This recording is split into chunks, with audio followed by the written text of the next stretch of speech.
Всем привет! С вами Анастасия на канале Еда на любой вкус. Сегодня приготовим круассаны. Рецепт максимально быстрый, легкий, бюджетный. Чем они отличаются и какие получаются, расскажу в процессе.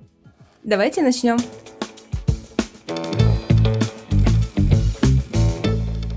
В миске смешиваем 200 грамм горячей воды и 100 грамм молока холодного. Таким образом у нас получается теплая жидкость, примерной температуры 38 градусов. Добавляем столовую ложку сахара и сухие дрожжи, здесь 7 грамм. Размешаем, накроем, даем постоять буквально пару минут. И как видите, появилась шапочка, дрожжи активные. Можно теперь добавлять соль, пол чайной ложки. Добавляем треть подготовленной муки. Всего я отмерила пока для рецепта 500 грамм.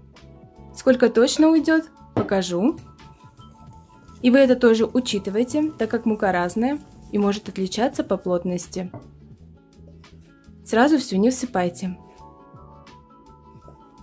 Кстати, тесто у нас будет абсолютно без яиц и не очень сладкое, но сладость мы компенсируем начинкой и сахарной пудрой. Этот и другие рецепты вы можете найти на нашем сайте еданalюбойвкус.ру. И тем временем я уже добавила вторую часть муки в тесто. Теперь очередь масла. Добавляю растительное, 1 столовую ложку. Добавили, немного смешали и можно замешивать уже руками. А если вы устали от моей болтовни, то наш новый канал точно для вас. Гарантия вкуса. Там тоже все очень вкусно. В итоге тесто должно перестать прилипать к рукам, но оставаться мягким. Лишнюю муку лучше убирайте. С плотным тестом вам будет очень сложно работать.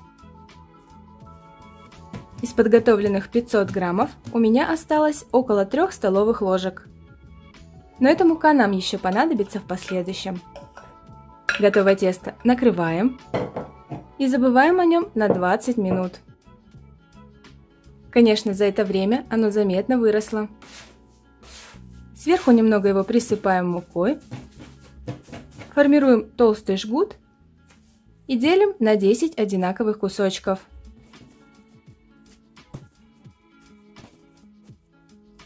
Я люблю точность, поэтому каждый шарик вышел по 78 грамм.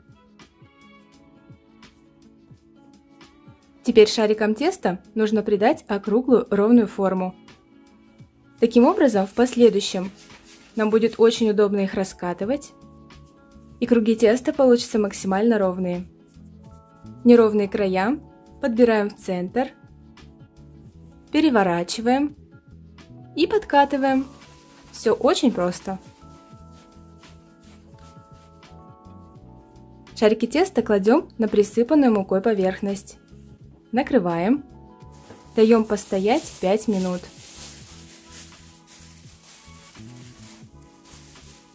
Берем самый первый и обильно сдабриваем мукой, раскатываем в круг. Диаметром около 17-20 сантиметров. Кружки теста присыпаем мукой обильно, иначе при складывании друг на друга они просто прилипнут.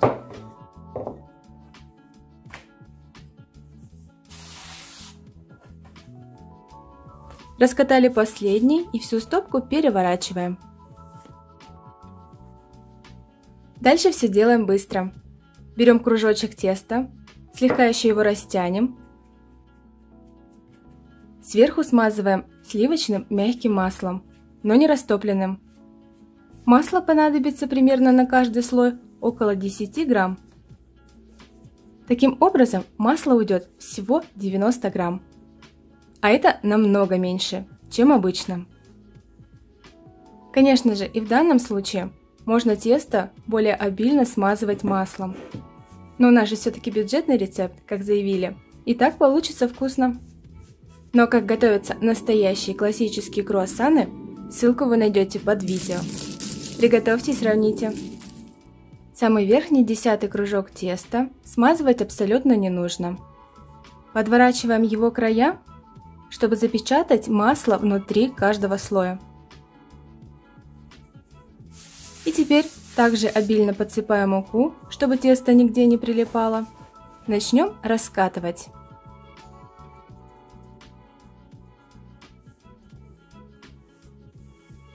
В итоге у нас получается достаточно большой круг,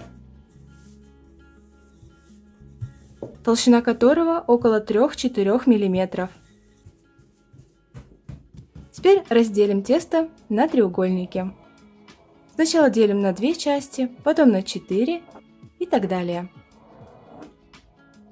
В итоге у нас получается 16 треугольников. Также не забываем надрезать широкую часть треугольника. Теперь очередь за начинкой. Можно использовать абсолютно любую. У меня горький шоколад. Заворачиваем его, слегка подтягивая острый край треугольника. Круассаны раскладываем на противень, оставляя расстояние друг от друга. Они еще вырастут при выпечке. Желток смешаем с молоком. Смазываем круассаны. И можно отправлять в духовку. Что касается температуры выпечки, первые 10 минут это 220 градусов в газовой духовке и 200 градусов в электрической. Далее температуру снижаем до 180 или 200 в электрической и газовой соответственно. И выпекаем еще 20-25 минут до хрустящего золотого верха. Посыпаем все сахарной пудрой. И только послушайте, какой хруст!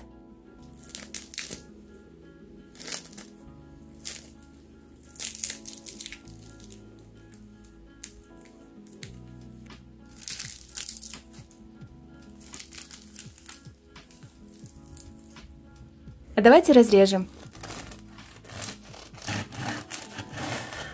Пористый, мягкий внутри. Тесто не пропиталось маслом, но верх все равно хрустит. После полного остывания лучше хранить в пакете, чтобы не высыхали. Ставьте нравится, жду ваши комментарии. На этом сегодня все. Пока!